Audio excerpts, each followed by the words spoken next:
everybody. Welcome to the Healing Arts Podcast, where I talk to health professionals from all kinds of different disciplines so we can learn more about the very, very wide world of what healing can be with a skilled professional. Today I talk with Jim Pulciani. He's an acupuncturist, massage therapist, educator, and also author. He has written a textbook, and we had an amazing discussion, a little bit about his background in massage therapy, but really mainly about the world of acupuncture and how it can be helpful for all kinds of really, really unique, interesting things that I personally would have never thought of that needlework can help with, but definitely it can. And even also some of the more sort of typical things that acupuncture can help with, or needlework in general can help with, such as musculoskeletal, back pain, headache, sort of things like this. I asked him a whole bunch of different questions, and he gave amazing answers. So come along for the journey and learn a little bit more about what this world of the healing arts can offer. Thank you very much.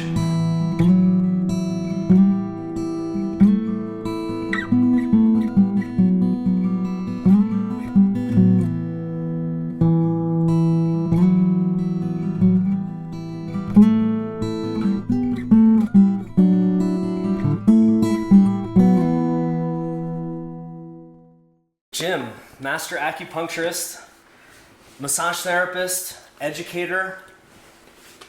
Am I missing anything? What else do you got? Massage therapist, educator, author. Author, that's right. Yeah. You wrote a big fat textbook. Yeah. And this is the first edition that you're on, or are you on second edition? Do I remember right that you were working on it, or you just did the one? There's no second edition. Just the one. The one is enough. Well, yeah, and then you only do a second edition if the book is going to be carried on, and the publisher has dropped their massage line. I see. Yeah. I see. So the book is now just out into the ethers. I see. There's copies floating around, but there's no new solid copies of the book being made. Got it. Since, I want to say, 2 or 3 years ago. And the book was for massage therapy. Is that right? For that was the application of it, or? It was. Yeah. So, it was interesting. When I first pitched it, it was pitched as a textbook for deep tissue massage. At the time, which I still feel that everybody says they do deep tissue, and there's no deep tissue system that's consistently out there that is this is deep tissue massage. I'm like, they just do this deeper, or they just do this with more pressure. Oh. And they call that deep tissue. And so I've always felt, I was like, so you don't have a single system that is described as deep tissue. When I was a kid, when I learned massage a long time ago, they had a book by Benny Benjamin, who's been around forever, and it was a deep tissue massage book, and that's what we learned. And it was a neat little tidy system of doing these strokes in a certain way. And so I actually always taught that system, and then over time I kind of developed it and kind of blended it into other concepts of understanding Golgi tendon reflex and things like that, and kind of made my own little system that I kind of liked, and we taught it at the college that I taught at. And so when I got a pitch from Pearson Publishing looking for massage books, textbooks on massage, I was like, I think there needs to be a book on deep tissue massage. So we started with that, and that was the idea. And then as per all things, once you start getting involved in publishing, it starts to morph. And so the publishing company, then they were like, well, we would love to compete with, because I thought I would do maybe a series, like maybe I would do one on deep tissue, and then maybe we would do one on neuromuscular, and then, so I thought maybe I could do a couple of books. And they were like, what we really want to do is we really want to compete with this book. I think it was called Balanced Body, and it was published by Lippincott, one of the competitors. Yes. And so they're like, we'd love to have a book that kind of competes against that. And so I was like, okay, so what if I took the deep tissue and put it into a combination And then I started looking at that, and then I'm like, well, you can't just have neuromuscular. That's missing part of the boat. What about myofascial release? And that's super important, and all of that. And that's a really good way to kind of start it out and address certain aspects. And really, it's the 3 systems that work well together. 3 systems meaning deep tissue, neuromuscular and myofascial. Okay. And then I'm like, well, I'm a TCM guy, and TCM is such a beautiful overlay diagnostic for just understanding how it all goes together. It's such a beautiful holistic system for sort of laying it all out. And so I was like, well, what if I built a textbook that was all 3 of those? And you could do a full class for each of the actually 4 systems. So deep tissue, neuromuscular, myofascial, and acupressure. And so we ended up doing a textbook that covers, basically it's an individual book for each one. Each like 4 chapter series is one on deep tissue, one on neuromuscular, one on myofascial, one on acupressure, and then one that puts it all together into a comprehensive system that uses all the techniques, puts it all into a blended system that we call holistic bodywork. Very cool. Yeah. And the acupressure is from a TCM perspective. Yeah. So really kind of blending, more of the theory in the TCM. Like certainly in those chapters, I have, I lay out how to use acupressure as a single system. So each one of these things, you can really just do that as a full-on single system outside of any of the others. But it also interfaces with the rest of it as a combo system. So like you can just do neuromuscular if you want to. But really what's cool is starting out with some Swedish massage, then do some deep tissue massage to open up those tissues and really get down in there. While you're getting down in there, then you'll feel where the trigger points are. Then you do your trigger point release. Probably start it all off with some myofascial release to open up those superficial layers. So, God, it's taken me a while to go back and remember all this.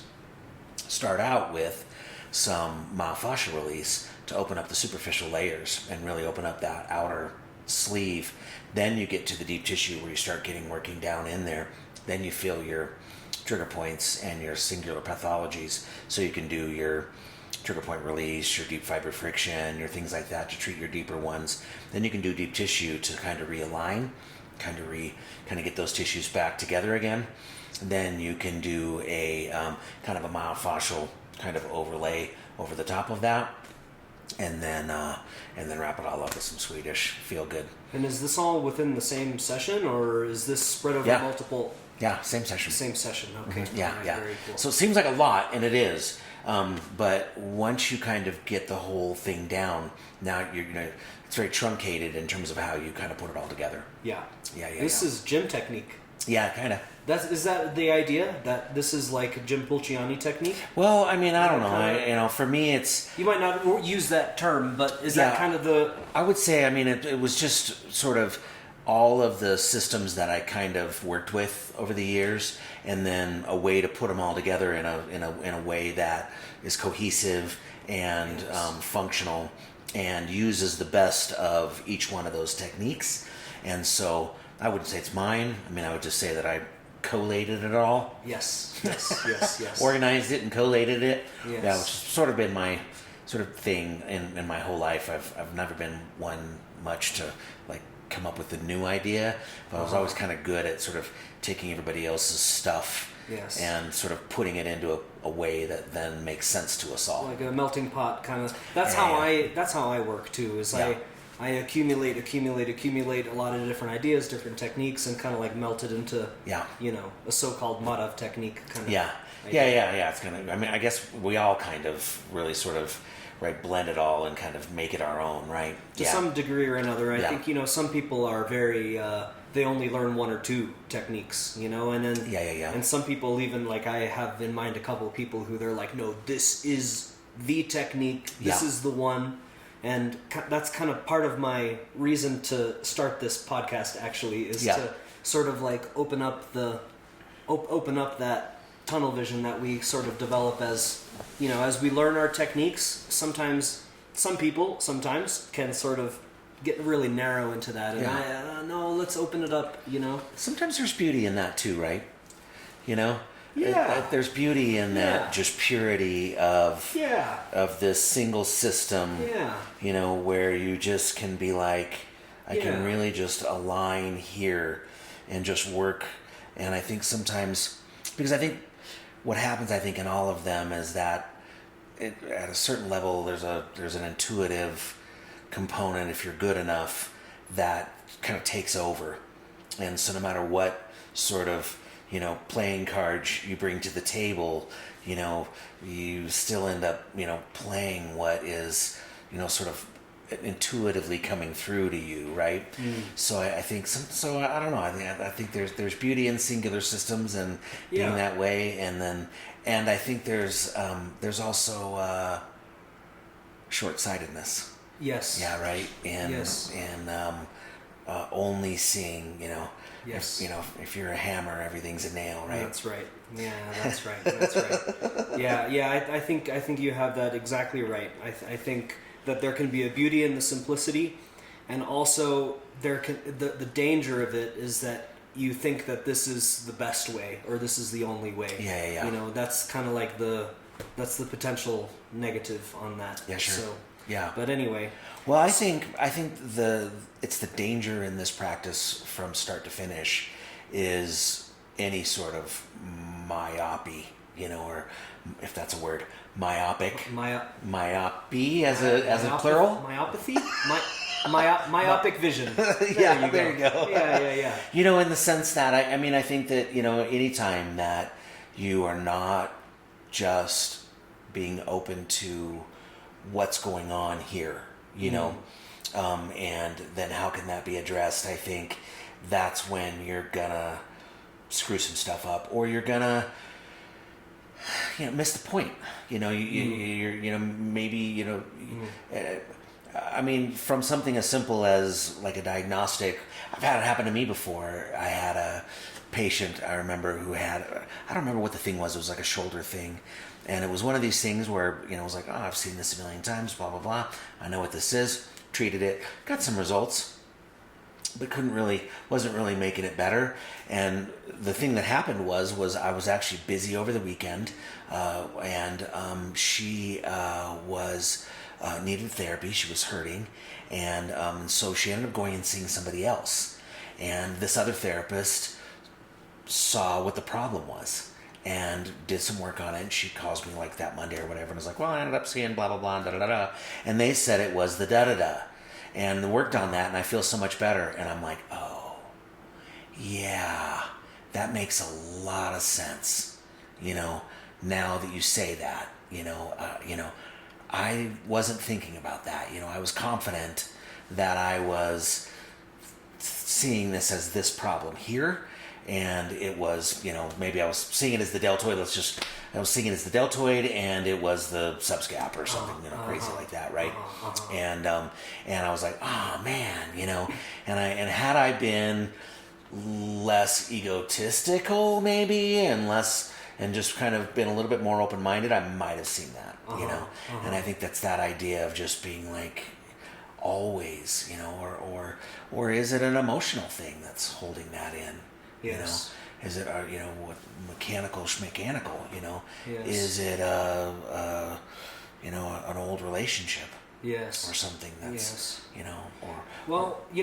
to defend your position just a little bit. I'm reminded of something that a mentor, like a late mentor, his name was Arnaud Bernier. He really enjoyed kind of presenting this idea that as health professionals, we have a menu, if you will, a metaphorical menu within our blueprint, within our field or whatever, and then the person who's laying on our table, they can sort of like pick from the menu that we have. So maybe from your menu it was the deltoid, but then from this other person's menu it was the subscap or whatever. Right. So it's maybe you were being a little myopic, but also maybe your menu was just different, and the other person had a different whatever. I don't know. Yeah. Or maybe when I saw it, that's where it was manifesting, was more up in the deltoid, and I had fixed that. There you go. And so I'd opened up the next thing, the problem that was underneath. We couldn't see that problem because it was being hidden by the pathology that was covering up in the deltoid. Yeah, totally. It does. I joke, but I think also It could be. I know, Totally I joke, be. but I think that's also a possibility. It totally could be. Yeah. Okay, cool. Yeah. So how did you get started in this bodywork health world?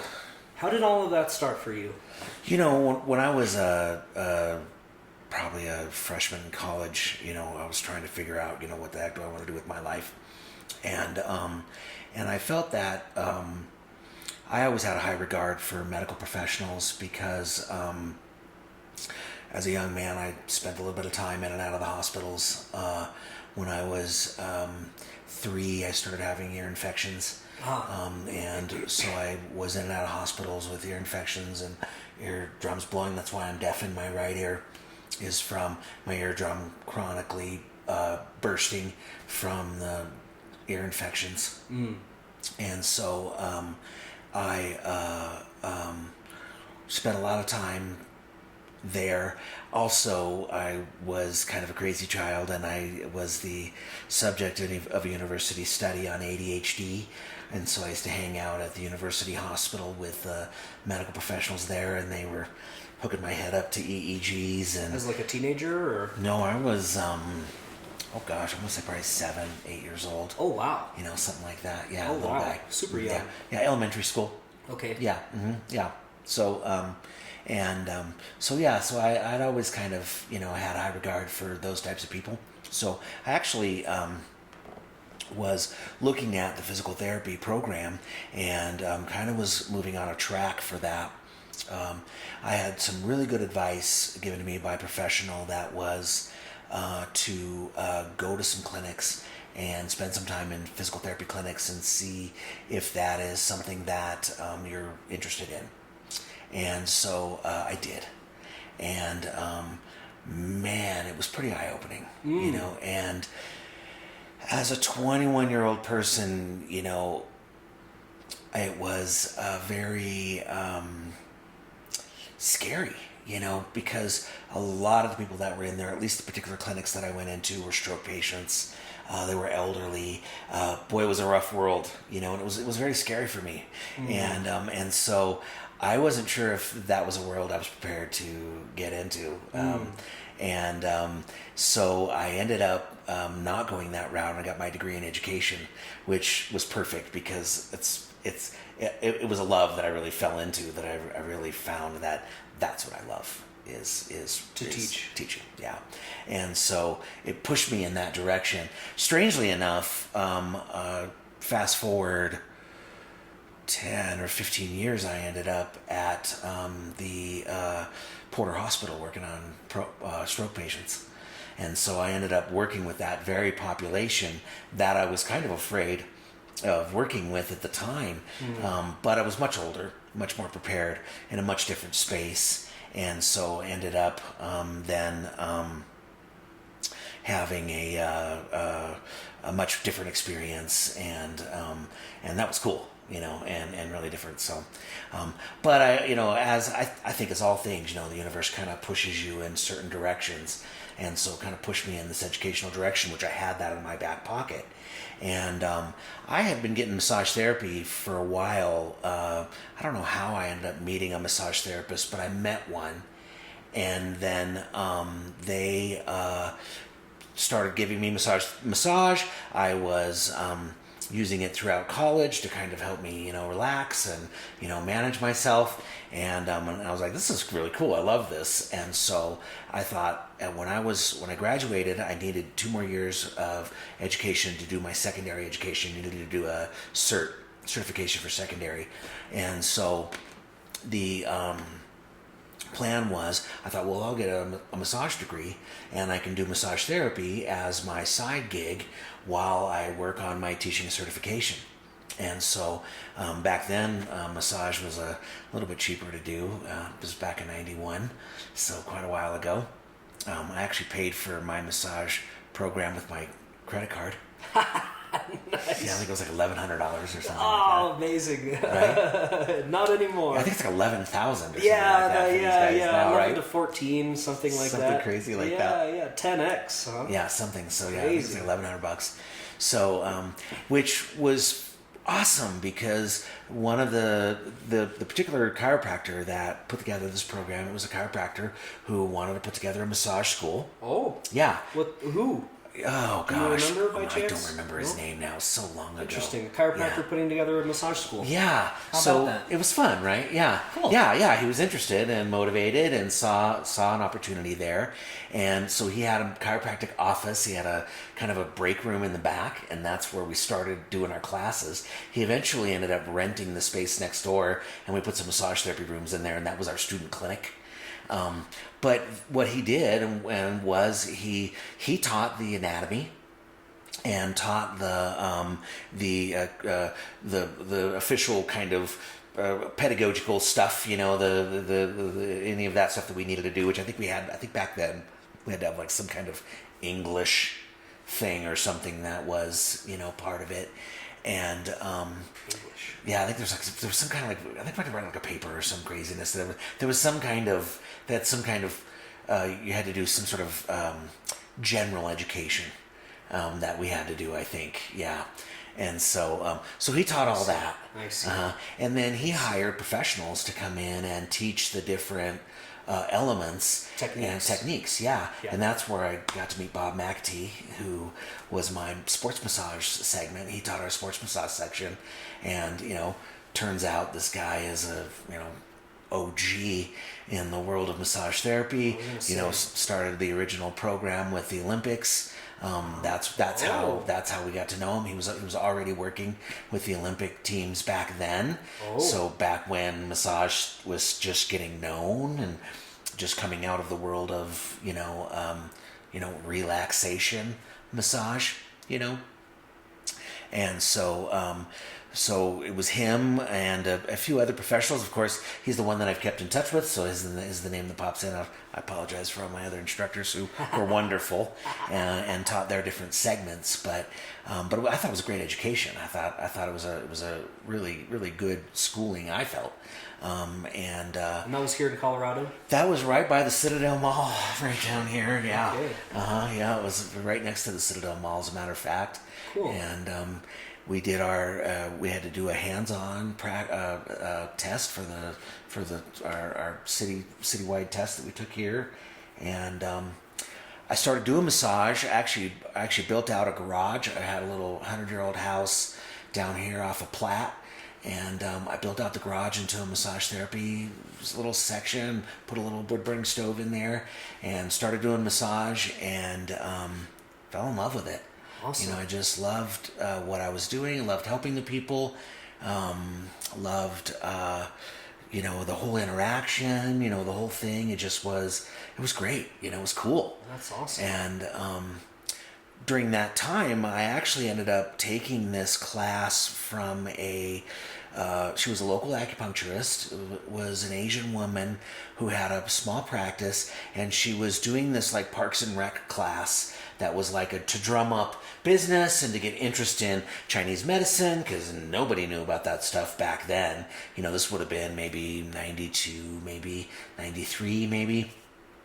And so I took her class and was like, I was already doing martial arts at the time. I was doing a Chinese martial art. I had already been super fascinated with Asian philosophy, and so I'd been listening to Alan Watts since I was a young man, and reading up on Buddhist philosophy and Taoist philosophy and these kind of things. So that was a worldview that was very comfortable for me. And then I'm sitting here in this living room with this woman teaching us about Chinese medicine, and I'm like, oh my God, this is exactly the worldview and the thought, and it's a medicine that's about empowering the body. It's a medicine that's about stimulating the body to heal itself, rather than putting something in from the outside. I think by that time I had a situation where I was working on, I was training martial arts. I was working in towards my brown belt, I think, at the time, and I got a gnarly case of chondromalacia patella, and so I was having a lot of pain, and I went to my doctor, and he's like, yeah, it's chondromalacia patella, he definitely diagnosed it, and he's like, so, what we can do is put you on these anti-inflammatories and put you on this painkiller, and so, I'm like, okay, that's great, but I'm 20-something years old. I was like 21, 22, I'm like, this is not a fix for this, how am I going to get out of this problem, and so I know it's a arthritis kind of thing. I knew at that time, right? I was like, it's so this doesn't get better with drugs and anti-inflammatories, and actually, it's a good Band-Aid, but it's a good Band-Aid, right? I was like, yeah, I'll take it, to get me through this next belt test, but it isn't going to get me to where I need to be. And so I ended up, I was going to the gym that day, and there was a physical therapist. They had a little physical therapist clinic next door to the gym, or it was like part of the gym, and the PT was standing there, and you know how you just catch this conversation, I was like, oh, you're PT? I was like, can you fix my painful knees? And he's like, what do you got? And I was like, chondromalacia patella. And he goes, yeah, hold on a second.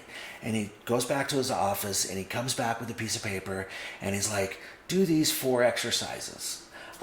Follow this thing, and call me in like a couple of weeks, and if it's not working. Just exercises. Yeah, and I'm like, okay. And so I went home, and I did those 4 exercises, and within a couple of weeks, my pain was gone. How about that? And I was like, that's what I'm talking about, right? I'm like, I'm like, right, I love the tool of the painkiller and the anti-inflammatory, so I could go to work and and still work out and do the things that I'm trying to do. But what I'm not loving is that's my only strategy. Yes. And so at that time, that was. So I'm like, that's what I want, right?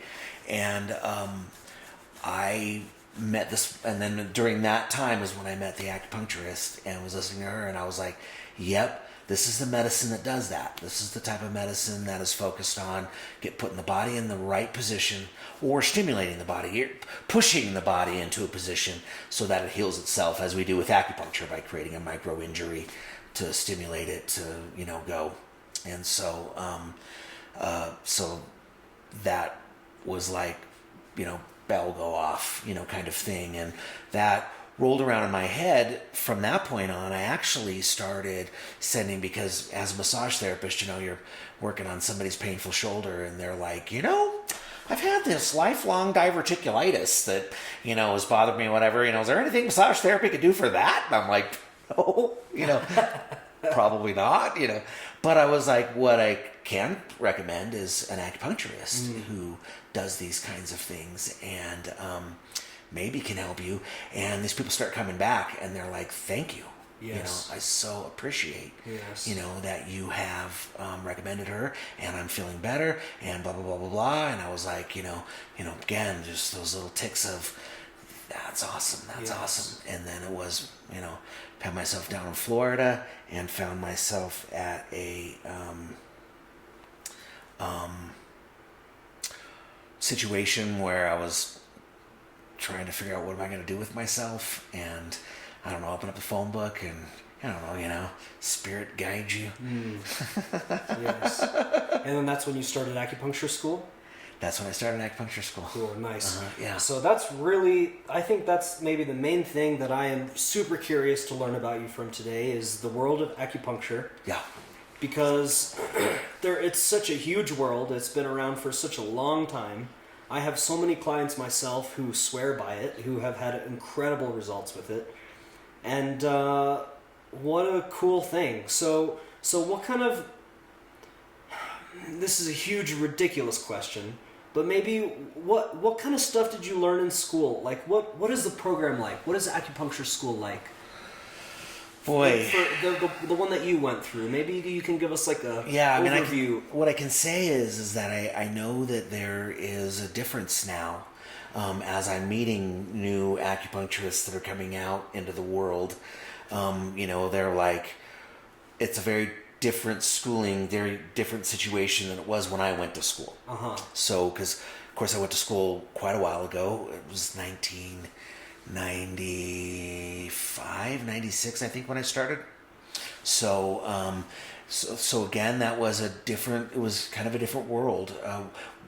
Interestingly enough, it was set up a lot in the same way that my massage school was set up, in that Dr. Thew was a medical professional, he was an acupuncturist who set up a school here in Florida, who his thing was he went to China and hired different professionals who were sort of experts in their fields, and then brought them here, and then they taught those segments. So good method. Yeah, so it was awesome. So we had he actually, for our pathology, he hired an American. She was Asian, but she had been in the States for a long time. She was a University of Miami student, and so she taught our pathology segments. But all of our orthopedic stuff was all taught by Dr. Lang, who was he was a surgeon. He was an orthopedist. Dr. Shao taught us our gerontology and all of that. Dr. Shui taught us all of our general practitioner stuff. Dr. Shao was our herbalist, and that was her specialty. And so we had different professionals who that was kind of their bent. And because in their world, they're all cross-trained. So they're all Western trained. And then they're cross-trained in traditional Chinese medicine, and then they have a specialty or a thing that they kind of specialize in. Sounds like a super solid program. Super solid program. Yeah. I really felt it was. I mean, I think it's all about the integrity of the professionals who are doing it, as they are, who are the teachers, because that's really was. I mean, we were kind of left to the whims of each one of the instructors, but each one of our instructors had a lot of integrity and were ass kickers. I mean, they were just so good. They really know what they were talking about, and they were fun.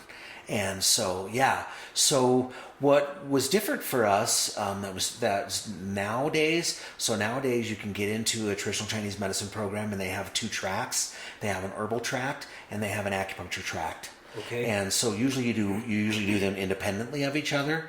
All under the umbrella of TCM. All under the umbrella of TCM, because it all uses the same. You're using the same differential diagnosis. So we would approach it with the same thing. I do a differential diagnosis. What is your pattern?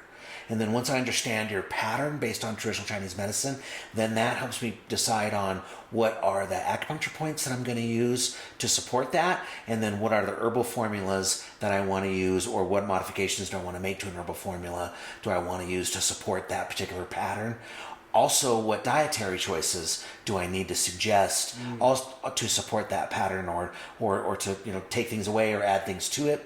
And so we're always looking at it from kind of that threefold. If you're really good, then you're adding movement in there. So what Qigong movements can I have you do? What exercises are good for exercising those channels and exercising those body parts for then supporting that? So that would be the holistic perspective on the whole thing. First you do your differential diagnosis, then you decide. And there are people who are specialties who don't do herbals. Like in China, you have an acupuncturist. That's all they do. Like in the hospital, that's their focus. So they call in. This is their pattern. They probably do a tongue and pulse diagnosis too, and then they figure out what points to choose from that. And the herbalist will do the same thing. And they tag team the care. The herbalist and the acupuncturist would tag team the patient. Everybody does. So there'll be a Western doctor in there. There'll be an herbalist. There'll be an acupuncturist, and they all kind of approach it from that same perspective. Why do we not have a system like that in this? Why are our hospitals not run that way here? I mean,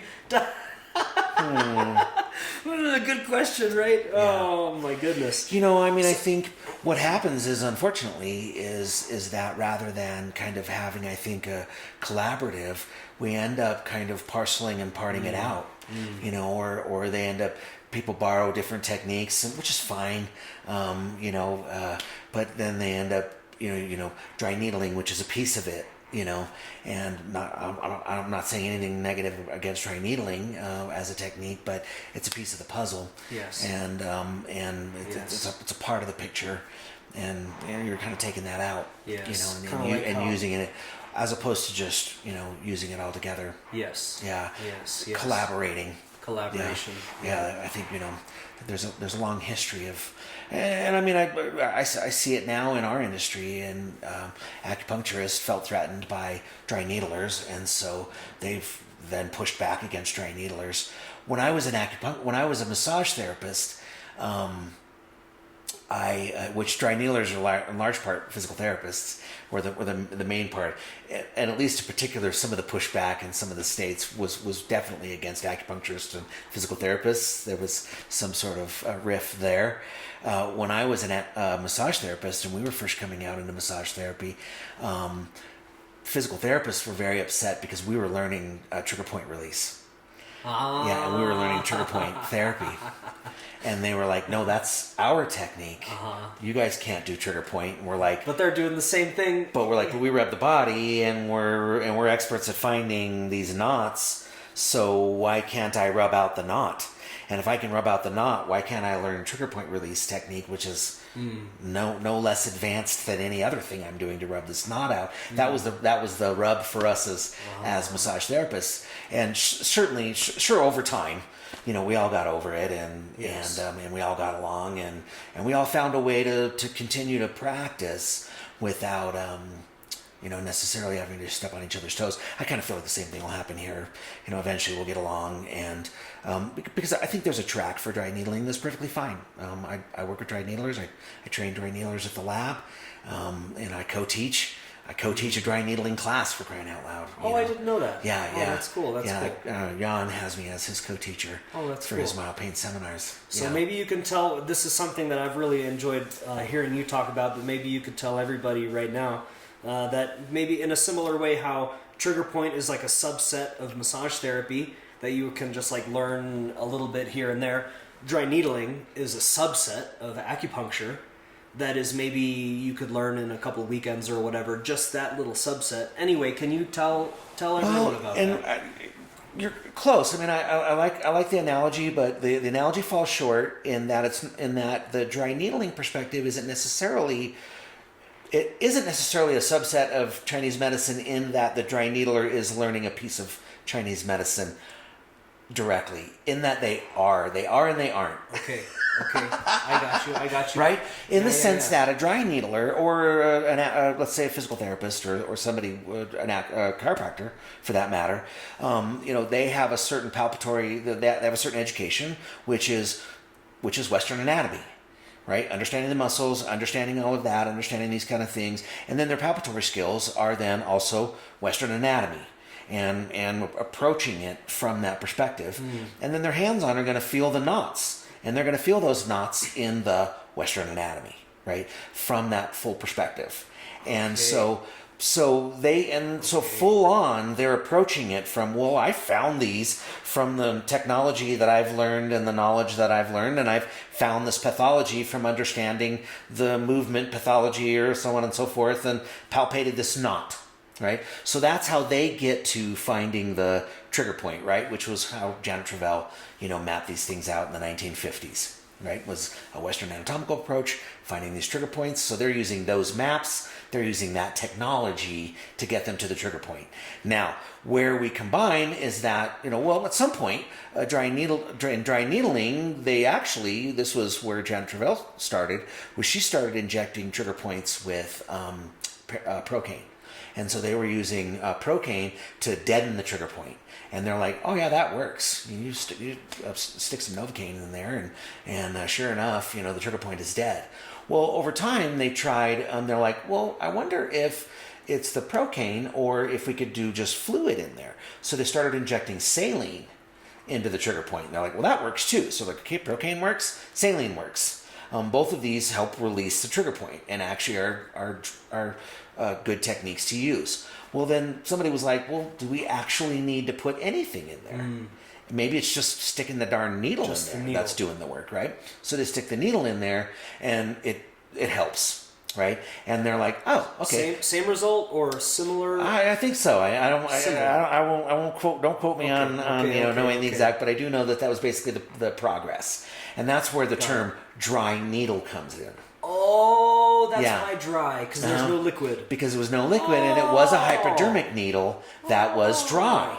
Because they were putting it in to stick it into the trigger point to see if it would work without putting any liquid in there, right? So that was dry needling. I see. Well, then somebody came along and they're like, well, needles are kind of, it's a hollow form needle. It's got a hole in the center. They're a little bit more dangerous. What about these crazy things that these acupuncturists use, which are these solid wire? What about sticking a solid wire in there? Would that be effective as well? Turns out it is, right? Well, had any of them opened up a Chinese medicine textbook? It's been around for 5,000 years. They might have noticed. That's so funny. That in Chinese medicine, again, it wasn't like Chinese medicine found the same thing. They're anatomists. They're looking at it from a holistic perspective, and they're using the meridians as a way to line up the anatomy.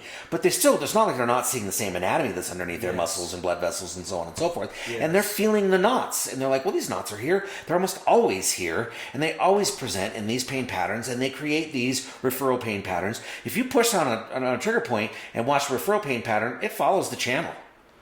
You're like, every damn one of them follows the channel. When you say channel, what do you mean? Acupuncture meridian. A meridian channel. Yeah. Okay. Meridian and I tend to use meridian and channel interchangeably. Okay. I was trained with the word channel, but meridian is probably the more common word. Okay. I like the term channel because it implies a channel which is a deep part of the river, and the river is much wider than the deepest part of it.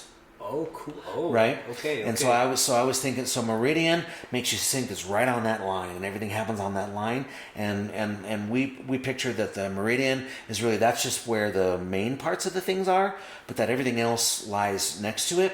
And so the channel is actually much wider. So if for example, if we're talking about the large intestine meridian and the lung meridian on the forearm, and the large intestine is on the lateral anterior aspect, and the lung is on the medial anterior aspect.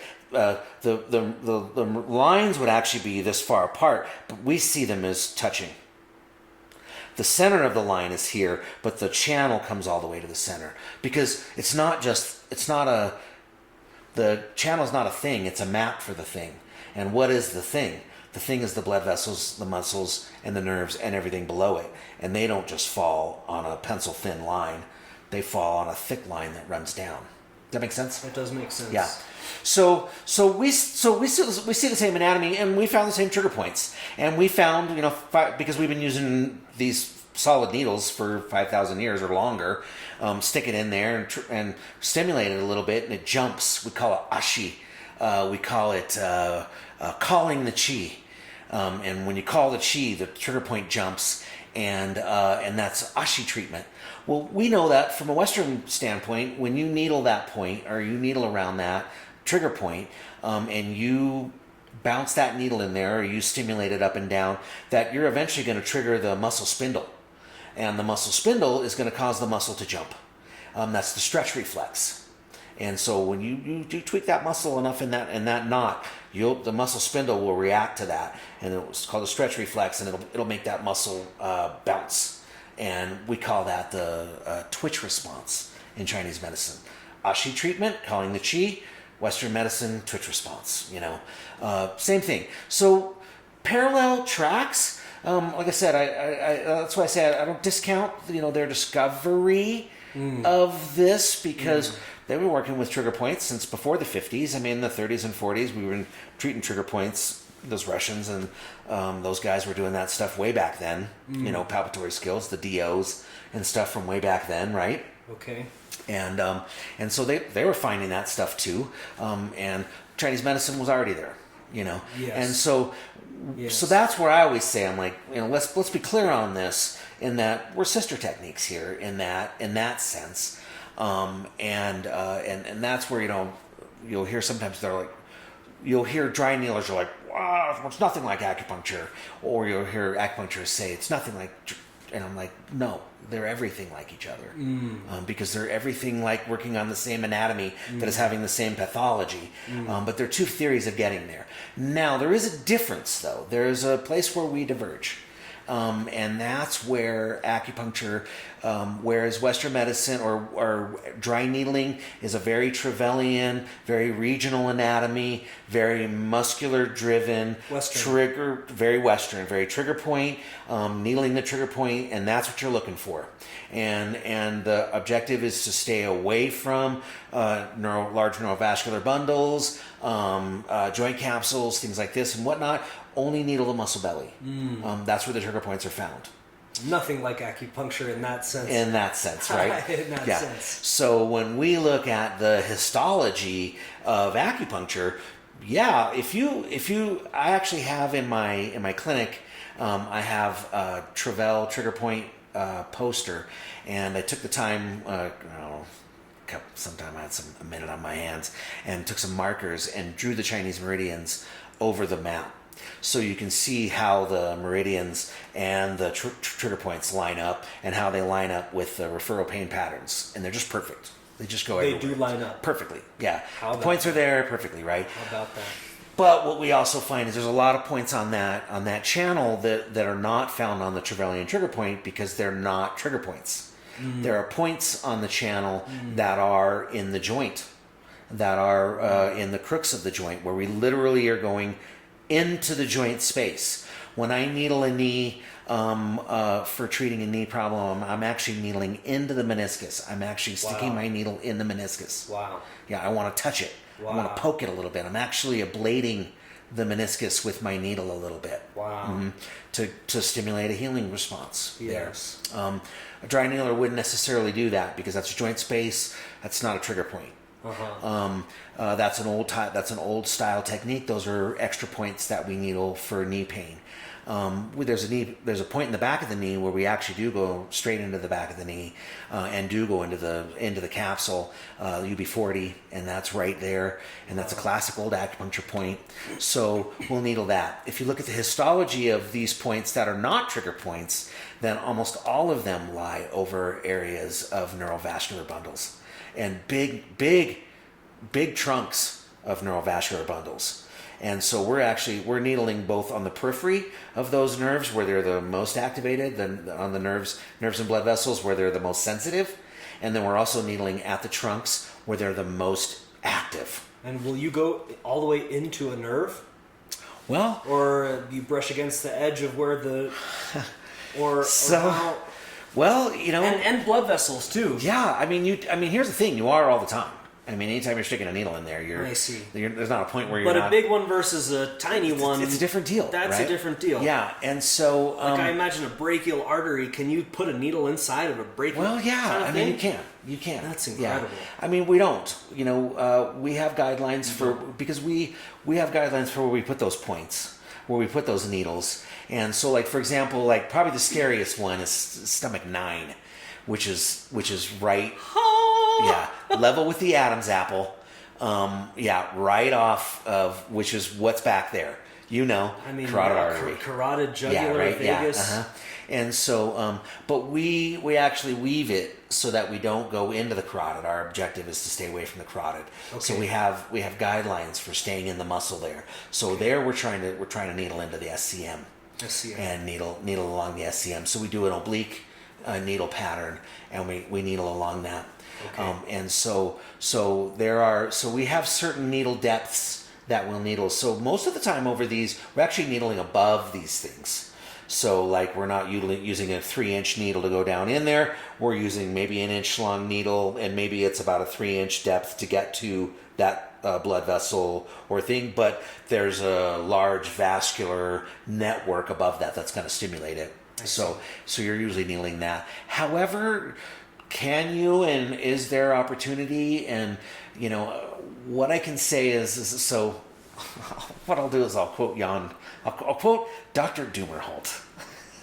Right. Because let's put it on him. All right. Because first of all, I respect the man. He does edit the Trevel trigger point manual. And he's the guy who does a lot of this research, and if anybody is looking the research up, Dr. Dumerholt is the one doing it. And so listening to him talk about these kinds of things, he's the guy who I co-teach the dry needle class, because that's one of the things that they talk a lot about from the Western anatomy. So they talk about it in their classes. They're like, oh my God, the arteries here, and blah, blah, blah. And so they're like, oh yeah, you got to avoid this. Make sure you needle this way, so you stay out of that. You don't needle into that artery. And then you go to my Chinese medicine doctors, and we're like, so I know that the carotid artery is right below that. So what do we do with that? And they're like, oh, it's okay. The artery, move out of the way when you put that needle in. You're like, that's awesome. You're like, I'm not sure. Does it have a lot of space to just kind of like I'm not sure that scooch out of the way like that? Oh, that's awesome. But I think that they're both right. The China, it probably doesn't move out of the way. But if you probably needle into that, if as long as they're healthy and they have enough blood platelets, they're going to close that off. The needle is so small. Yes. It's a 34, 36, 37 gauge needle. They're super, super tiny. Very small. And so the idea is, and this is what Jan says all the time in his classes, he's like, listen, if you go into one of these larger ones, most likely, nobody's even going to know it, especially in those, because they'll close off so quickly. Right. I'm sure that I'm hitting large arterioles on the regular when I'm needling trigger points, because I'm needling into the bellies of these muscles everywhere. So I am needling large arterioles. The only time you get a hematoma is if you get a capillary that's real close to the surface of the skin. And so you break it up there, and I think it's like you open the cap on it, it's going to bleed out into that space there a little bit. Wow. And so you'll get a little hematoma there, you press on it, and it goes away pretty quickly. It takes about 2 seconds. You'll see like a little bulge or something, press on it for a couple seconds, and then it flattens out, and then they'll have a little bruise there, for a week or so. And so it's pretty fascinating, and I think, you stick a hypodermic needle into the aorta, you're probably gonna, but I think these are so darn thin and small. They're so thin. Mm-hmm, yeah. That the body is like, oh, well, we could close that off so quickly, yes. and it's ready. Yes. There's so many platelets, yes. Running through that area. And so for me, as a person who walks both places, I'm like, just not going to walk the line of, the artery move out of the way. I love that. It moves out of the way. I love that. That's awesome. So I try to be conscious of that, yes. and be wary of, okay, where am I at? What am I needling? And do I really, can I needle this? What's my objective here? And I think that, if it's just an energetic objective, if you're just trying to talk to the nervous system, you don't have to go very deep at all. The Chinese acupuncture system is very shallow. It's very powerful, but it's a really, really shallow insertion.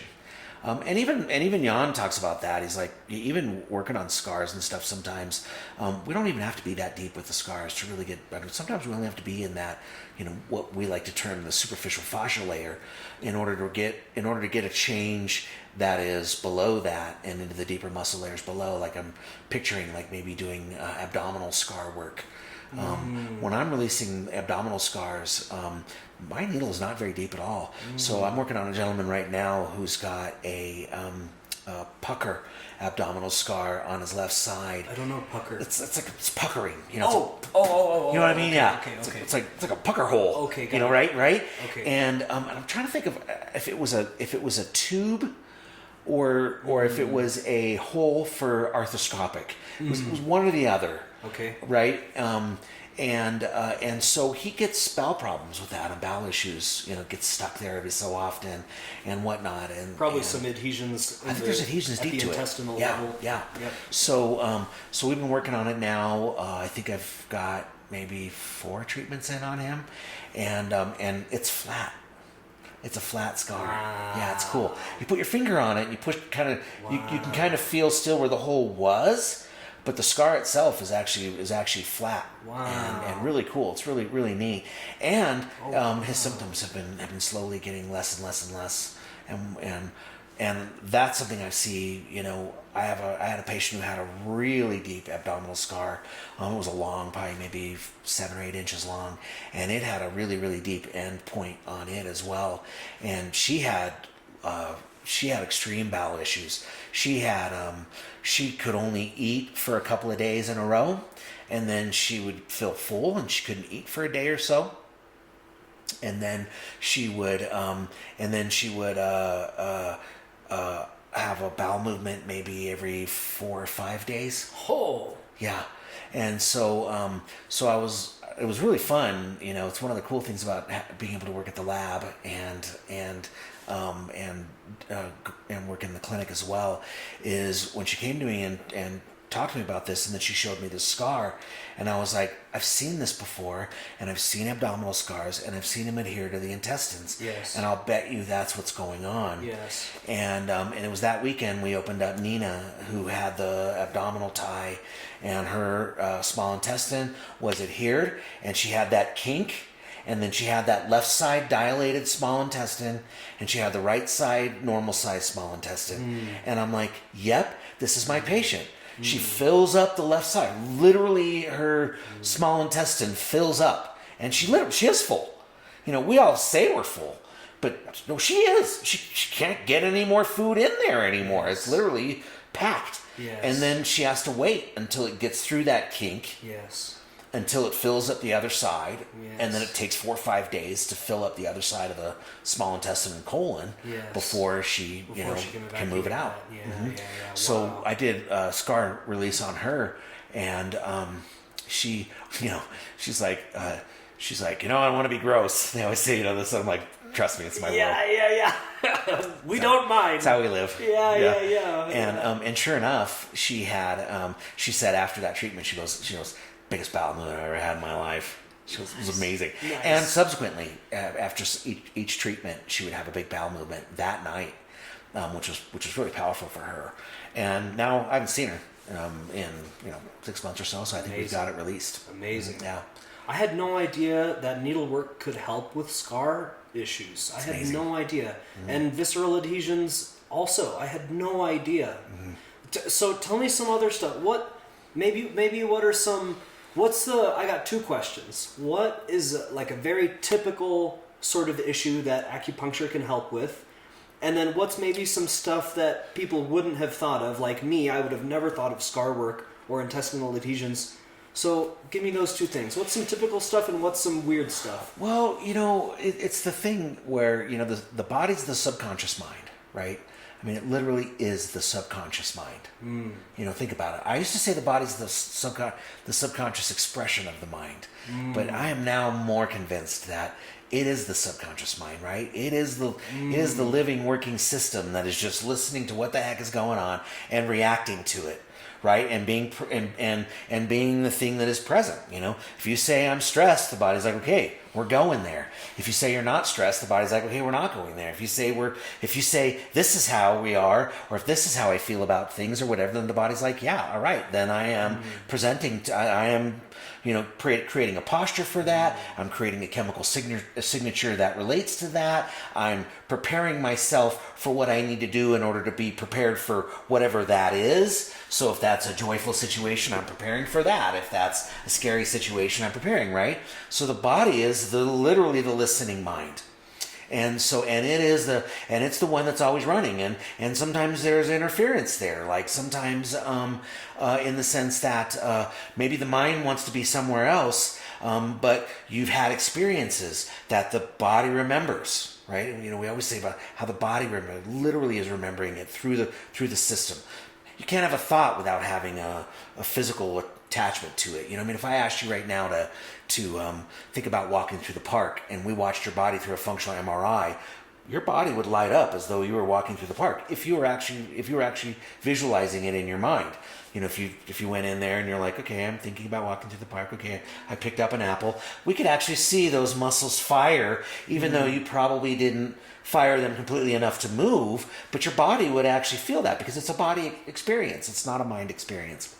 It's this brain, yes, right? In the same way that this heart, yes, right? And so in that sense, then there's a lot of psychological stuff then that we're working with by working with body points in acupuncture. So PTSD, severe anxiety, things like this do really well with acupuncture therapy interventions. I have a patient who I've been working with in the last year. We've now switched and we're working on his back pain. But for the first few months I worked with him, he came to me for anxiety that was starting to generalize to a lot of things, but its main focus was claustrophobia.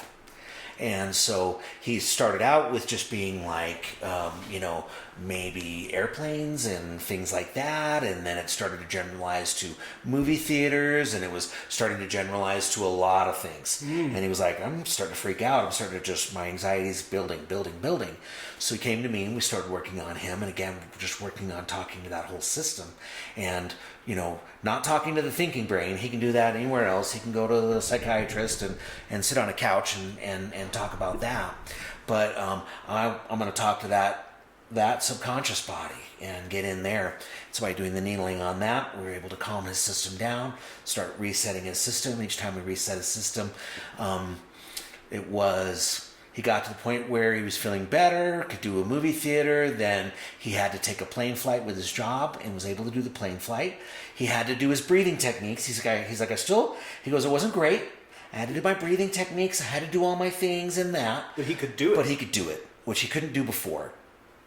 And then about 4 months ago, he flew to Spain to visit his mom. Whoa, that's not a small flight. And that is not a small flight. No, it is And he not. said, I did not have to do my breathing techniques. Wow. I knew they were there, and I almost had to use them, but just knowing that I had them was enough for me to relax. And the acupuncture was the only thing he was doing? That was the only thing we changed. Amazing. Was that he added that to it. Amazing. So we're working on that nervous system, right? Really tapping into it because, and we're talking to the nervous system at its periphery, so because you're like, well, how does needling the hand talk to the brain? Well, the brain really listens to the hand. Brain is in your hand. Yeah, right. The brain is in your hand, right? I mean, there's more nerve endings there than there are closer to the brain, Yes. And so, really, literally on the brain, you know what I mean? On the surface of the brain, anyways, not the brain itself, but and so there's that, and so that's something that I think is quite powerful to see acupuncture regulating. Amazing. Something like that I think is kind of cool. I think that, it makes sense how it treats a mechanical dysfunction, create an irritation there, body fixes the irritation. As it's healing that tissue, it heals the surrounding tissue as well. Create another irritation. As it fixes that irritation, it fixes the surrounding tissue as well. So this would be like a back pain or neck pain, knee pain, headache, shoulder pain, that kind of thing. So right? that kind of stuff is very typical that you can help with. Easy, all day. Easy. I do it all day. All day. Yeah. And you think you get maybe like 80% success with musculoskeletal pain issues? Kind of. Yeah. Maybe even more than 80%.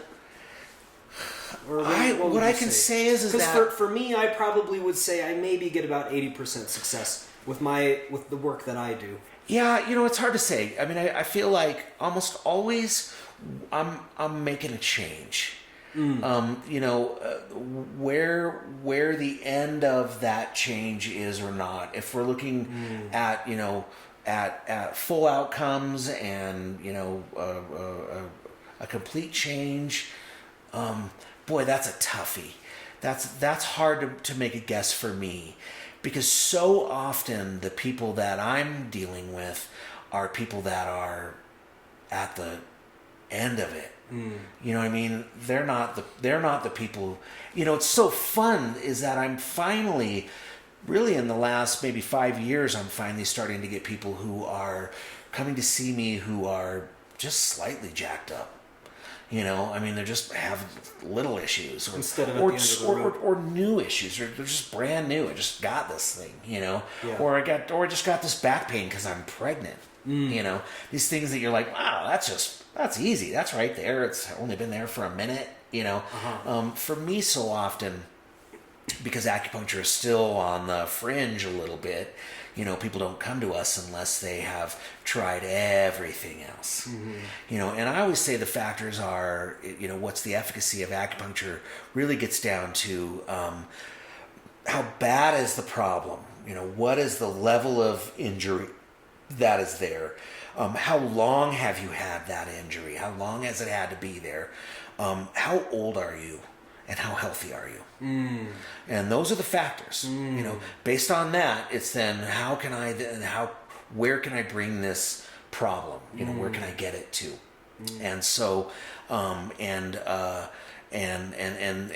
then that's where it breaks down. And so if maybe you're older but it's a new problem, then that's going to be easier. You know, if you're younger but it's an old problem, that's going to be harder. But if you're younger and you're healthy, it's going to be much easier to fix that. You know. Yes. You know, I had a young girl who was she was a fly girl in the cheerleading. You know, girls get thrown up in the air, and she's you know, 80 pounds or something, you know, something like that. Like a junior, or freshman or sophomore. She's like 16, 17 years old. Yeah. And she'd actually had chronic problems with dizziness. Prior to that, she goes, I actually have chronic dizzy problems, which we never knew what the cause of that was, and it was idiopathic. That she had other people looked at her and they didn't know what it was or why she had this, but it was kind of a thing. And then she got dropped during a competition. And so she came to me for closed head injury. And so I think I had 3 treatments on her, and I didn't see her again after that. And I thought, oh, you know, maybe she didn't like the therapy, you know, maybe she got busy. Who knows what happens with these people sometimes. Yes. Well, about a month, maybe about 4 or 5 months later, she shows up back on my roster again. And I was like, oh, well, maybe she's coming back for more therapy again. That happens. And she comes in, and I was like, oh, gosh, you know, I thought maybe, you know, you didn't like the therapy, whatever. She goes, oh, no, I was better.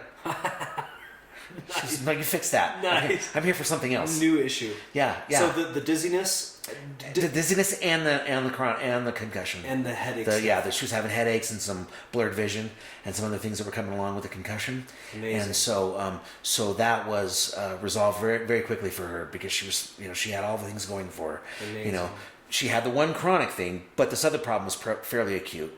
She was young, she was healthy, she was ready to go. Yes. You know, and so for me then, you know, and because I see this wide variety, you know, I mean, sometimes I do get a concussion case like that where, their symptoms resolved. And so that's 100%. We're great. You know, sometimes I get these people that are like, you know, they've got, you know, stenosis and, you know, spondylolisthesis and, you know, arthritis going through everywhere. And I mean, their back's been locked down for 20 years and, you know, so on and so forth. And I can almost always improve their quality of living. You know, I'm like, I almost always feel confident that the acupuncture will improve that. You know, we'll make that. By some percentage. Some percentage. And then what does that mean, though? Because maybe that person, they get better to the point where they're feeling good, and maybe that pain is either at a level that's tolerable for them, or maybe it's pretty much gone. It just kind of flares up every so often, right? And then maybe they still need to get some acupuncture every so often. You know, because it's like, so I'm like, what does it mean? Did I fix them if they still have to come back and see me on the regular every so often? Because what does fix mean in a dynamic body? I mean, if you can fix them and then they go on to be a yogi and, you know, eat right and take care of themselves and always move perfectly and so on and so forth, well, yeah, then you're never going to see them again. But if they're living their lives that, you know, there's their crappy ergonomic desk and other kind of things and whatnot, you know, then I'll never fix their lower back problem, because they're always irritating it every time they go back to work. You know, but you can keep it. Abated. But even with those guys, yep. Usually we can find a place where I can treat them enough to get them to a place where they're comfortable enough with it, where we know, okay, this is as good as it's going to get. And then we can find a place where it's, okay, I either need to come every so often, or I just come to see you whenever it flares up and I get a few treatments and then you get me back on track. And those are those people. Yeah. So I'd say, you know, maybe 20%, 30% of my patients are those guys who, you know, I've been seeing them for years now. You know, they got this problem or that problem. It's, you know, that's been a thing there, and it's, for the most part, it's workable. And whenever it gets out of control, then they come and see me. Yeah. And then usually we get them straightened out and get them going there. I almost always feel like, you know, if they're coming to see me, that usually I can help that. Nice. So I love that. So I think, so those are interesting, right? Stroke patients, working with those, doing scalp acupuncture is I think one of the weirdest and coolest things that we do.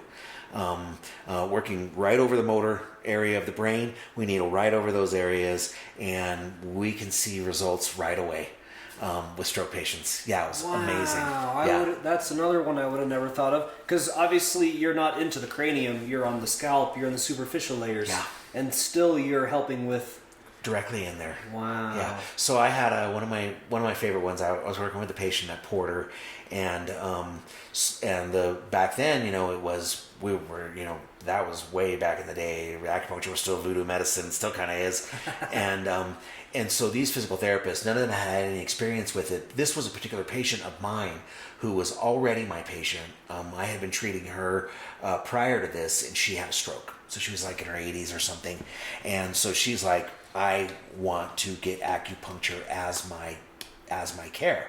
And so we contacted Porter Hospital, got them straightened out, and they got me privileges, and so I was able to go in and work with this particular patient in there on that, and that was fun because she was my girl. I knew her. She's such a sweetheart, and so what was cool was I'd go to her PTs would be like, okay, this is what she's having trouble with. She's having trouble with this and this and this, and I'm like, okay, cool. So I would put needles in those areas. So I'm like, they're like, okay, her hand isn't working right.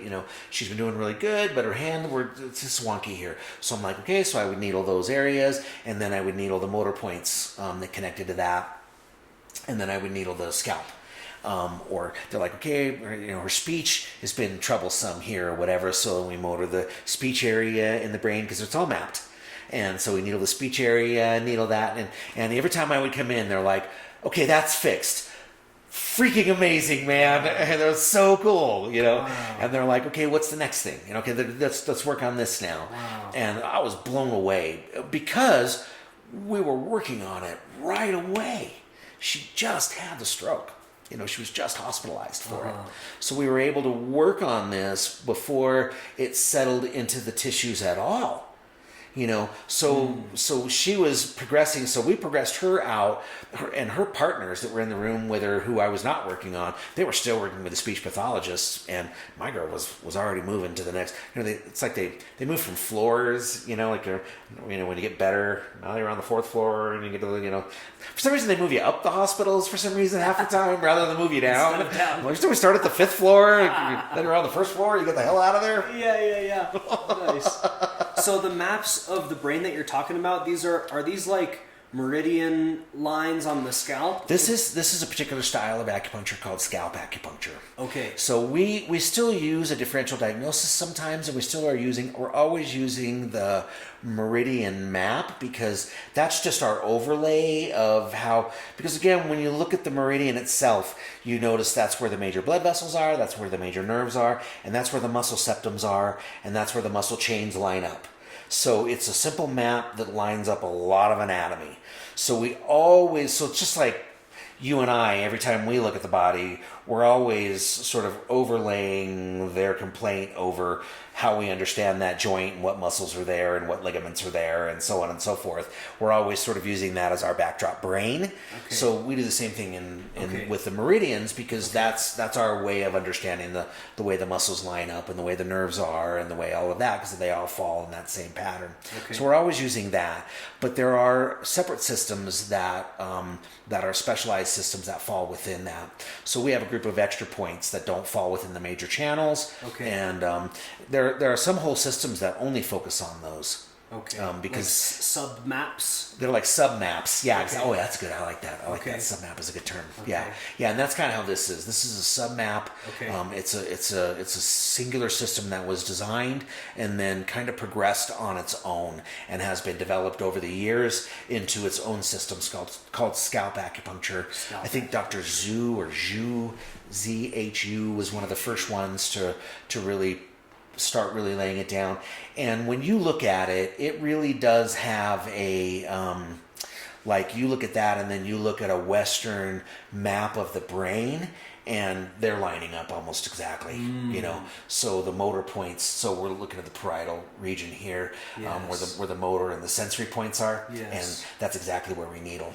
And we have certain points that are along that sensory point 1, sensory point 2, that are within those those lines of those zones of feeling that we think are better, or sometimes you'll feel for where it's tender, and you still needle it that way. And the tender point does tell you that that's the point, and it does then reflect directly into that area of the brain, that functional part of the brain. How about that? Amazing. Yeah. Okay, so could you tell us a little bit about what is happening whenever you insert a needle into somebody? What's happening at the physical level? But then also, obviously, this is a very energetic type of work. So maybe what's happening at the physical level, what's happening at the energetic level when you put a needle into somebody? That's a good question. So physically, simply enough, and I always like to use this example when I'm describing the pain, like treating a pain pattern. So let's say you've got a painful shoulder, and the body has one response to pain, and that's tighten up around that pain. Right? Good strategy for the short term. Tense the muscles, tighten up around that, hold that area still. Let it get filled. Sometimes though that tension, if it's there for a long time, becomes its own problem, right? It's now cutting off blood supply to the area. You're not getting good blood flow in. You're not getting good waste products out, right? And so those waste products, lactic acid, carbon dioxide, prostaglandins, they're acids, they're irritants. They irritate nerve endings, which cause more pain, which cause more contraction, which cause more buildup, which cause more pain, which cause more contraction, which cause more buildup, right? And that's the cycle. So I come along with an acupuncture needle and I stick a needle in there. Now the body's like, wait a minute, I got a foreign object stuck in my skin. That's not good. Foreign objects are bad, right? Foreign objects can bring a virus or a bacteria. Foreign objects can kill us if they get into our skin, right? So the body's very serious about foreign objects. Breaking the skin surface, that's a hole that's just been punched in me, and now there's something metal in me that I want to get rid of. So it's going to respond very differently than just tightening up around that, like, oh, tighten up around that pain. No. What's going to happen is the mast cells are going to send an alert. Mast cells are going to release histamines. Histamines are capillary dilators. So from the very first treatment, the histamines are present in the tissues. We're starting to switch that system out. Get blood flow in, get waste products out. By dilating the capillaries, I'm getting more blood flow to the area, right? The body's like, wait a minute, I got to open up those capillaries because I got to get immune fighting cells to that site, and I got to get healing cells to that site to fix it.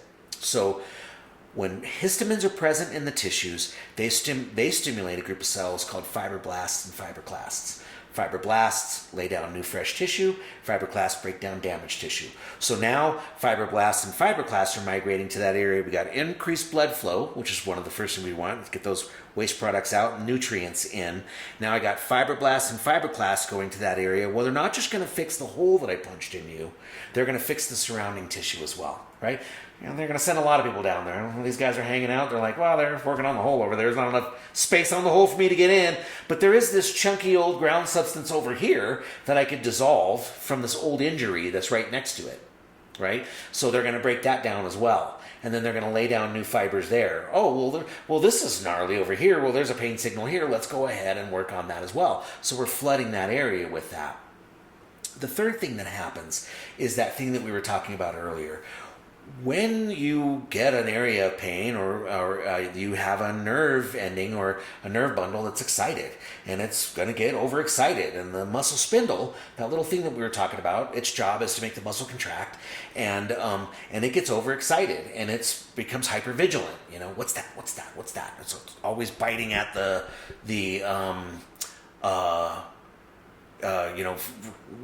this little thing, any little movement. Oh, that hurts, right? And so when we needle those and we needle around them, like we were talking about before, I needle around the muscle spindle, it jumps, it discharges, and it resets. The ashi point, or the twitch response, or what we would call in medical terms the stretch reflex. When the doctor smacks your knee and you kick your knee out? Yes. That's you're actually stretching a tendon. Yes. When you stretch the tendon really fast, it makes the spindle in the muscle react and contract to protect you. Well, if I stick a needle in it, I do the same thing. So I stick a needle right in it, it does the same thing. It's contracting to protect, because it's like, hey, something happened there. Yep. But it's reacting the same way of the stretch reflex. So, but when it does that, it discharges, it resets it. And so it calms it down. So what's cool is each time you needle it, resets it, it becomes less reactive, less reactive, less reactive. So what'll happen then is the patient will, sometimes after their first treatment, they're like, oh God, I felt great for like 2 hours after the treatment. And then it started to go back again. And I'm like, well, probably because we reset those spindles. Yes. They were quieted for a couple of hours, but as soon as you start moving around, they'll start reactivating. Yes. But if you once you put a couple of treatments together, multiple treatments, then those spindles become less and less reactive. Then they're like, oh, what was that? I don't need to react to that. We'll react when it's a bigger problem. Kind of thing, right? So we have these three things going on: increased blood flow, metabolism or cellular response, and then a neural response that's going on there. That's what's happening locally in the tissue.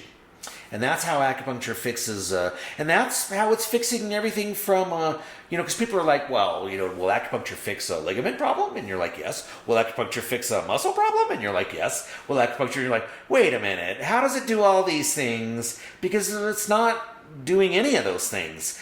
It's really creating an injury in those things. I mean, all I'm doing is I'm creating a little micro injury in those tissues. Your body knows how to fix those things. It heals those things.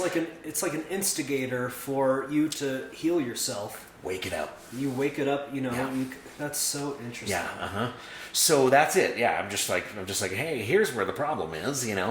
Create a little injury there, but it's like pushing it a little bit farther.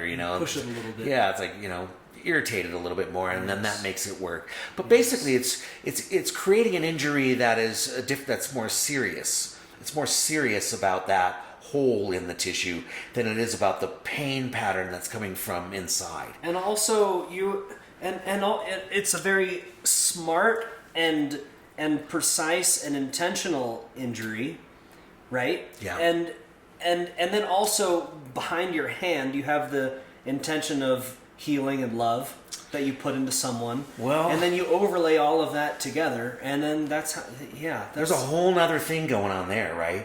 I mean, that's the mechanical thing, right? And then there is an energetics thing. I mean, I think you make a good point just in the fact that it's a focused point. You might experience this a lot in your clinic. I know I do. Patients come in and they're like, oh, just hurts over here, and you're like, could you put your finger on exactly where it is? And they're like, I don't know, it's like here. Yes. And then when you start working on it, sometimes within that session or sometimes multiple sessions, you're like, oh, it's right there. It's not this whole thing. But the patient was like, I couldn't have identified where that spot was until we did some work on it, until you cleared it. Well, what were we doing? I think a lot of what we're doing is we're feeling it, and the body's like, oh no, that's not it. There it is. Oh, there it is. Wow. And I think we're literally bringing awareness, which the Chinese would say, qi. Oh, you bring awareness to that area? You bring qi to that area. Which is exactly what is happening. Think about it. If you turn on an electric wire, so when I turn on, let's say, these wires that are going to this machine here right now, this microphone, what's happening is there's a current that's turned on in that wire, but actually, outside the wire, there's an electromagnetic wave of electrons that are flowing along that wire that's turning on the machine or speaker, right? And that electromagnetic wave that is flowing around the outside, that's energy.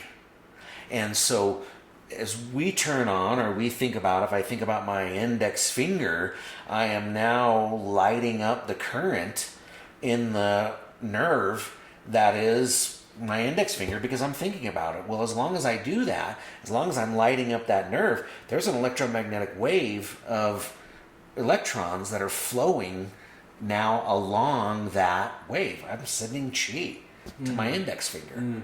Right? So I'm literally sending energy there to fix it. So I think some of what we're doing is that simple. Yes. Just putting the needle in there or a finger on it, yes. Or a little dent in, because sometimes it's not even that magical. Like some of that, it's not Baral. I think it might even be Baral, or it's one of these, I've seen it where they're like, it's like a massage technique. And they're like, literally, they're like, oh, you got this problem here? And they're like, flick, flick. And then they're like, okay, now move it. And you're like, well, that's better. And you're like, what? Yeah. The flick sounds like a Bowen kind of thing. That's it. Yeah. Yeah, that's it. I knew it was B something. Yeah. It's like a bow. Yeah. Bowen. Yeah. You're like, what? And it works. Yes. I think it's awareness, right? I think it's an awareness thing. Yes. That you're all of a sudden the body's like, oh, that's where it's at. Yes. Once it knows that, it's fixing it. Yes. So, but that awareness brings chi. Yes. That awareness brings electromagnetic energy to that. And that's healing, in that, right? Yes. Not to mention the fact that now you got an acupuncturist who is now in the room with you, right? Like you were saying, who also has an electromagnetic field and some chi, and is now connecting to that too as well, and putting that intention there too. And I think there's something to that as well. I totally think so. One of my favorite analogies for my own work, when people say, "How are you helping? How is this helping so much?" I'm like, I'm not. All I'm doing is shining a flashlight. Yeah. That's my favorite analogy so far that has come to me. I'm just shining a flashlight so that you could see this thing that has been. It's been in a dark room. You've been collecting cobwebs. And let's just open the door and shine a flashlight in this room, and then you see it, and then by you seeing it, you fix yourself, actually. Yeah. And I love so much how you're explaining to me the exact same thing, even though we use completely different techniques. Right. You're using needles, and I'm using my hands in a chiropractic context. Right. And yet, the stories line up, and I love that so very much, that it's lining up. And that's one of the big things that I hope to accomplish through these conversations. Nice. Is show people that, look, we're not so different. Yeah. We're not so different. Even though the techniques that we use look very different, they're really not that different. It's the healing arts. I get that question a lot. People will ask me, they're like, "Oh, should I get massage for this? Should I get chiropractor for this? Which is the technique that I should get?" And I'm like, yes, you should get all of them for this, because I'm like, we're all working at the same thing. Yes. Because what is the basic tenet? Blood flow and neural flow. We're just trying to get blood and nerve to the area, which the Chinese would say, oh, blood and chi. Blood and chi, yes. Yeah. Blood and chi. It's stagnation of blood and chi, or flow of blood and chi. Yes. And this is all what we're all trying to do. Yes. And if you can do that, then everything else fixes itself. Because then the body is like, it knows how to get those tissues there. Yes. Why they're not working is because there's lack of blood flow there. We call it ischemia. Yes. You can feel it. It's cold. Yes. It's literally cold. The tissues are cold. Yeah. That's lack of blood flow to that area. Or it's tingling. It's literally nerve. Or it's both, which is the tingling and the nerve, Yeah. Numbness and tingling. They go together, right? Yes. Yeah. And I think, and that's I think, cool, and I think, and what I also think, and what I'm feeling even more confident of, is also recognizing the energetics of the system as a whole. You're always seeing that drawing of the battery, and the negative and positive, and you see the the energy flow, coming out and around, Sometimes you'll see the earth, and they'll have that same, drawing of the energies, that torus thing, yes. Right? And that is also happening here, that we are a toroidal, and where the meridians are, I think, are because where the meridians are where the major activities are. That's where the blood vessels, the nerves, the septums are, the muscle bellies. They line up on that. That's where the activity is happening. So that's where the thickened parts of those toroidal lines are through.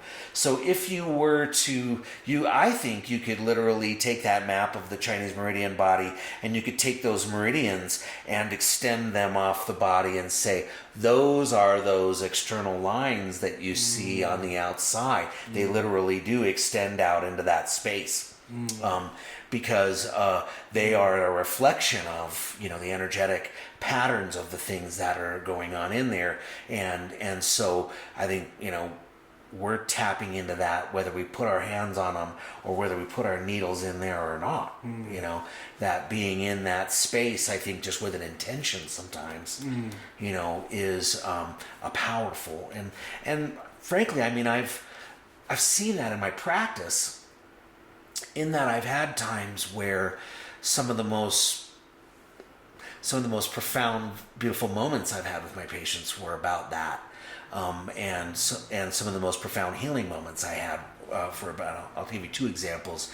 One was just about a patient of mine. This fella was a fun fella. He was kind of an old gruff fella, you know, one of these old school, just rough around all the edges kind of guy. And you know, I always had to be careful what intern I brought in there with me, because, you know, they had to be able to take his crap, because he was one of those kind of guys, you know. But if you could give it back to him, you know, he appreciated it. But one, you know, he was a tough case, and he had a lot of different problems, and I'd been working on him for a little while, because he was in chronic spasm.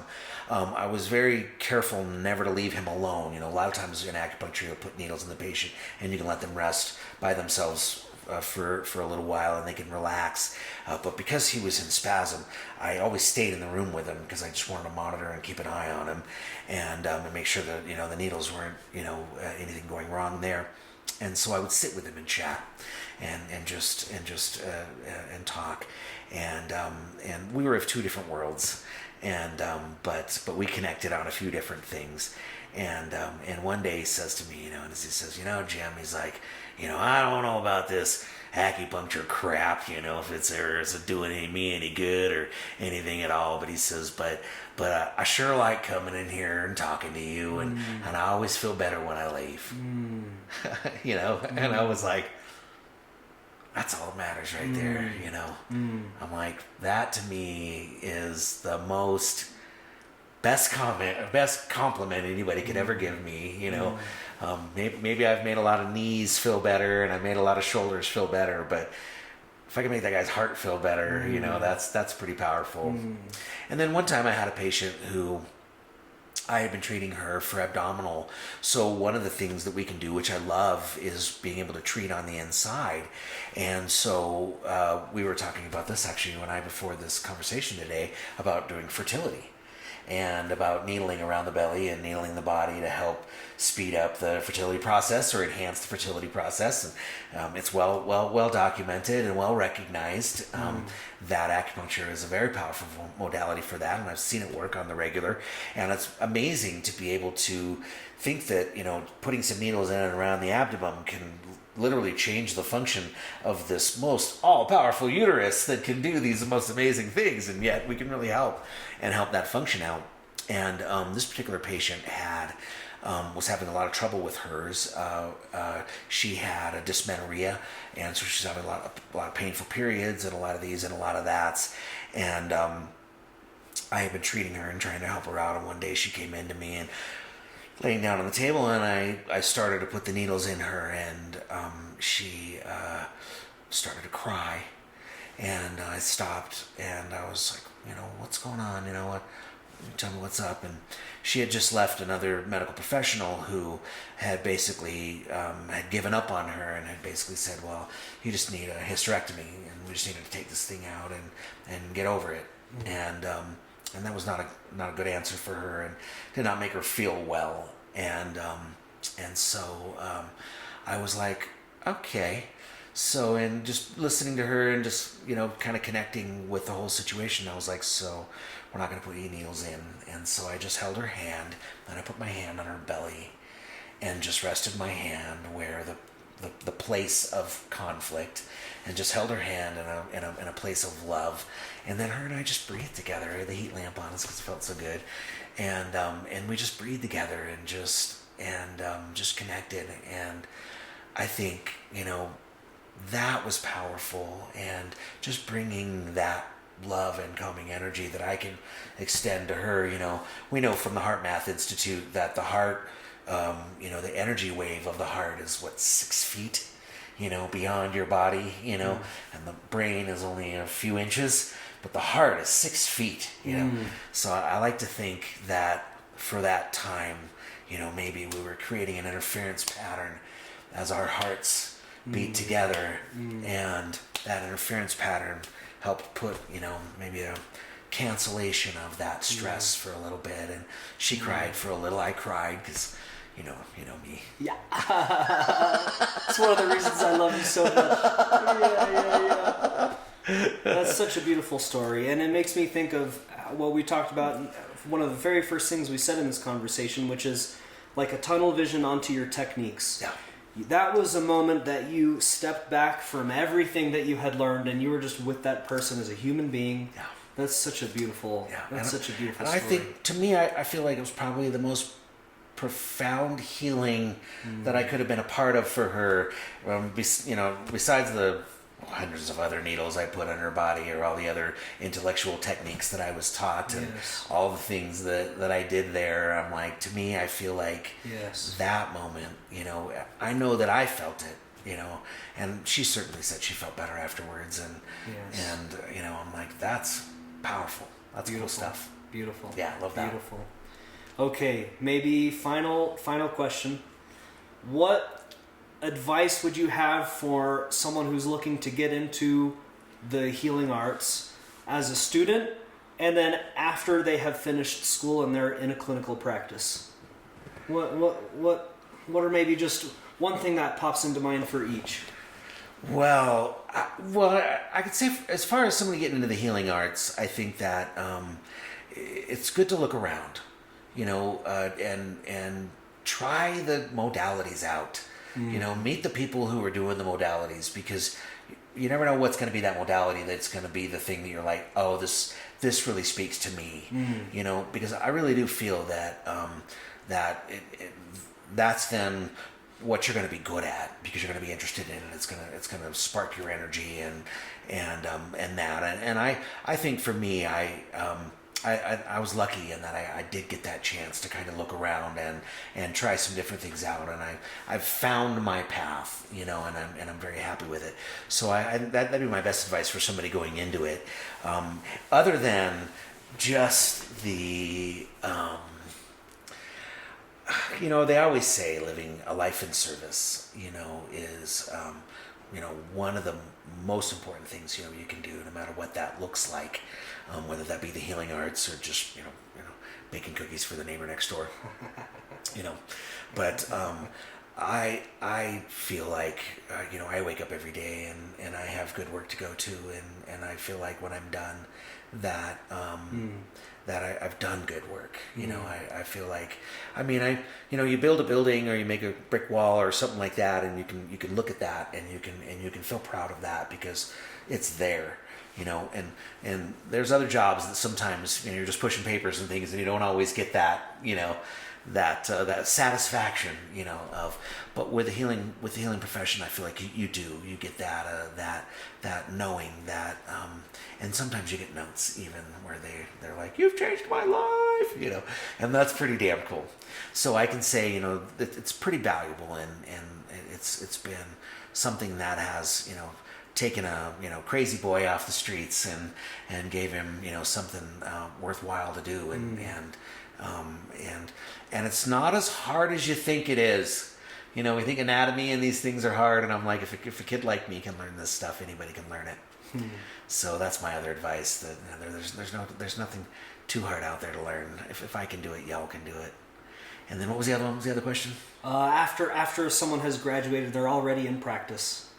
What's something that pops into mind that you could offer to them? Well, for sure, never stop learning.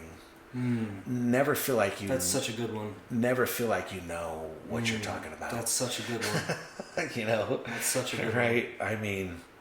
Because there's always something new around the corner. There's there's always something old that you haven't learned. Yes. Yes. That's the thing that I'm discovering. What's interesting for me is I'm getting to that point where now I'm looking back at the old stuff and I'm just, oh my God, I'm learning it so much more. I'm understanding it so much deeper now. Yes. There's never a point where you can't keep cycling this. And that's the fun part. Yes. you feel like maybe it's a treadmill, but I'm like, no, this is the treadmill. That's the fun one. Yeah. This is the process. Yeah. And so if you stay happy about the process and happy about being open to that, then you will progress. Yeah. And I, I'm excited about where my treatments are going to go in the next 15 to 20 years, because I know so much more now than I did then, and hopefully I'll know more in 5 years than I do now. Hopefully, and maybe somebody else will come along that'll blow my mind, and I won't say hopefully, I know. I guarantee it, whether it'll be a person on the table, in the form of either a patient or a donor. And like we see in the lab, somebody, stable our minds on the regular. Yes, they do. And then, or somebody standing at the table, observing that same thing that I'm observing. Yeah. So ask some crazy ass question that I would have never thought of, and you're like, oh my God. I love questions that really make me think like that. Yeah. It's like, that's why I like having the, for me, sometimes, like, I have a couple now that come to the weekend class, and we have as maybe our audience doesn't know, at the lab we do a quarterly open class for anybody from the community who wants to come and learn anatomy for whatever reason. And I have now an electrical engineer, a computer engineer, and some other kind of engineer who have now been to 4 of our drop-in classes. Amazing. Yeah.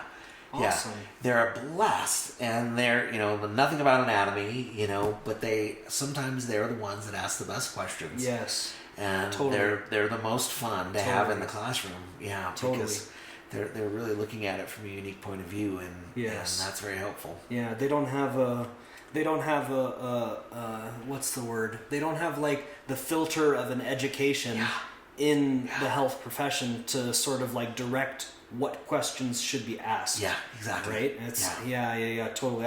One example that comes to mind is of a tennis player. We had one of the courses that we did in the lab. I think it might have even been with Jules Mitchell, and she really likes tennis, and so she made a tennis playing friend she just plays tennis on the side, and has like a computer job or something, but she made some cut that I had never seen before. It's not in any textbook, because who would make a cut that way? That doesn't make any sense. Right. And then that helped me to see something of a view that I had never seen before. Yeah.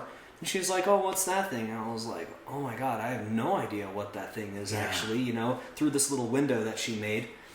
And I was like, what? It took me like 2 days to figure out what she was pointing to. It was so cool. Anyways. Yeah, no, I like that. I think that's the thing that gets you. And I think that's the thing that's cool about this profession, is that there's no matter what level you get in on it, whether that be a movement, a yoga instructor or Pilates instructor, where you're teaching people how to use their body, which to me I think is the baseline of health, of health care, really. If you can do that, as we know, that'll save you from a lot of deaths, because so many deaths happen from falls and balance issues and things like that. I'm like, to me, the movement therapists are they're the most undervalued part of our allied care here. Yes. So even if you're at that level, or all the way up to our molecular biologist friend here, who that was awesome. That was so awesome. Who we've now gotten to know. From the I think that there's, which I think he exhibited it so well, was his willingness to learn and be open after being at the top of his profession for 60 for forever something years. And to still be in a space of, can I grow and learn from this? I think he did that super well. He was there. And what a great mentor for that. Yes, totally. Yeah. I think maybe the lab stuff maybe we should have a whole conversation just on lab stuff, because we've been talking about bodywork this whole time, which is totally my intention. But for everyone listening, you might not know that Jim Pulciani here is the director of the Institute for Anatomical Research. And that's a whole world that we should probably do this again sometime. I think there's some fun stuff that we can riff on. I think I totally think so. Yeah. I think there's some lessons that we both have, I think, mutually learned from there that I think are worth, telling the world. Sometimes at the same time, standing over the same body and, having some good laughs and good oh shit moments. And sometimes we've learned what not to do. Sometimes how not to do things. Totally. Well, anyway, Jim, thank you so much. You're such an amazing, lovely human being from all the way down into your core. I'm so grateful to know you. It's been so awesome to learn with you and learn from you and just to be in your presence, and I'm so grateful for you, and thank you for having this chat with me. Well, thank you. I enjoyed being here, and this is a cool thing and always fun to talk about what excites me. So, awesome. great. Thank you. All right. Bye-bye, everybody. All right.